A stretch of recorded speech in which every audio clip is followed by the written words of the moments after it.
বলিউড অভিনেতা সৈফ আলী খানের উপরে হামলা, নিজের বাড়িতেই ছুরি দিয়ে হামলা হয় তার উপর। বর্তমানে মুম্বাই লীলাবতী হাসপাতালে ভর্তি রয়েছেন সৈফ। নিজের বাড়িতেই আক্রান্ত সৈফ আলী খান। ভোর রাতে মুম্বাই আক্রান্ত হন তিনি। অভিনেতার বাংলোয় ঢুকে এলোপাথারি ছুরির কোপ। লীলাবতী হাসপাতালে ভর্তি ছোটে নবাব। কি কারণে তার উপরে হামলা তা এখনো জানা যায়নি, তবে তদন্তে বান্দ্রা থানার পুলিশ।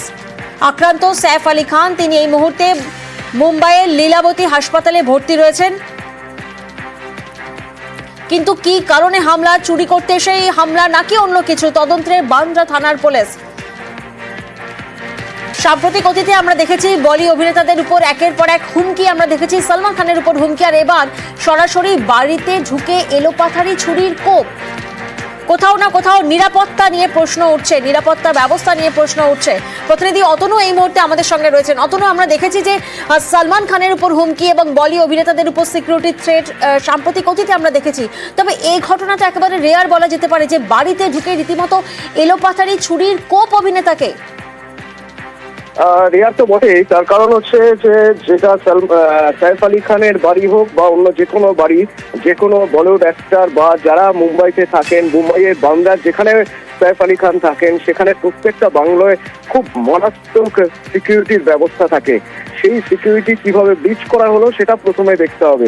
তাহলে কি নিরাপত্তা রক্ষীরা সেই সময় কোনোভাবে ঢিলেঢালা মনোভাব ছিল, নাকি নিরাপত্তা রক্ষীরা জানতেন আগে থেকে, কিছু প্ল্যান ছিল নিরাপত্তা রক্ষীদের মধ্যে, কেউ এর মধ্যে এর সঙ্গে ইনভলভ ছিল সেটা দেখতে হবে। এখনো পর্যন্ত জানা যাচ্ছে একজন চুরির উদ্দেশ্যে ঢুকেছিল এবং সেখানে হাতাহাতি হয় সলমান খান সৈফ আলী খানের সঙ্গে, এবং হাতাহাতির সময় ধারালো অস্ত্র দিয়ে, সম্ভবত কোনো ছুরি দিয়ে তখন থেকে একের পর এক কোপানো হয় এবং সেটা 5 থেকে 6টা ইনজুরির কথা এখনো পর্যন্ত জানা যাচ্ছে। বাংলা পুলিশ পুরো বিষয়টাই দেখছে যে কিভাবে এই ঘটনা ঘটলো, সিকিউরিটি ব্রিচ কিভাবে হলো। আমরা আরো ডিটেলের জন্য অপেক্ষা করছি, কিছুক্ষণের মধ্যেই হয়তো আরো বিস্তারিত আমরা জানাতে পারবো দর্শককে মুম্বাই থেকে, কারণ এখনো পর্যন্ত পরিবার কিছুই জানাচ্ছে না। পরিবার খুব স্বাভাবিকভাবেই একটা শকের মধ্যে রয়েছে, ঘটনার আকস্মিকতা একটা শকের মধ্যে রয়েছে, এবং লীলাবতী হাসপাতাল তরফ থেকেও কিছু যদি জানানো হয় খুব দ্রুতই হয়তো জানানো হবে। আর চিকিৎসকরা জানাবেন যে কি অবস্থা, তার ইনজুরি কি অবস্থা, কেমন রয়েছেন বা কিভাবে চিকিৎসা চলছে, সেটাও খুব তাড়াতাড়ি আমরা জানাতে পারবো। অতনু, আরো একটি বিষয় জানার চেষ্টা করবো। এই মুহূর্তে দর্শকদেরও বোধহয় এই প্রশ্নটাই প্রথমে মনে আসছে যে সৈফ আলী খান তিনি এখন কেমন আছেন? নিশ্চয়ই, সেটাই আমি বললাম যে হাসপাতাল থেকে এখনো পর্যন্ত, লীলাবতী হাসপাতাল থেকে কিছুই জানানো হচ্ছে না।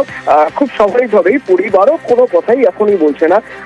খুব দ্রুত প্রাথমিক চিকিৎসা হয়ে যাওয়ার পরেই হয়তো চিকিৎসকরা জানাবেন, বা হয়তো কোনো প্রেস রিলিজ হতে পারে লীলাবতী হাসপাতাল থেকে যে সৈফ আলী খান কেমন আছেন। প্রথমত তার নিরাপত্তাজনিত কারণ, এবং দ্বিতীয়ত তার পরিবারও চান না যে এই মুহূর্তে বিষয়টা নিয়ে খুব বেশি কেউ জানুক, সেই জন্যই হয়তো কিছুটা অপেক্ষা করতে হবে আমাদের। বেশ, ভোর রাতে মুম্বাই আক্রান্ত সৈফ আলী খান, অভিনেতার বাংলোয় ঢুকে এলোপাথারি ছুরির কোপ। লীলাবতী হাসপাতালে ভর্তি রয়েছেন ছোটে নবাব।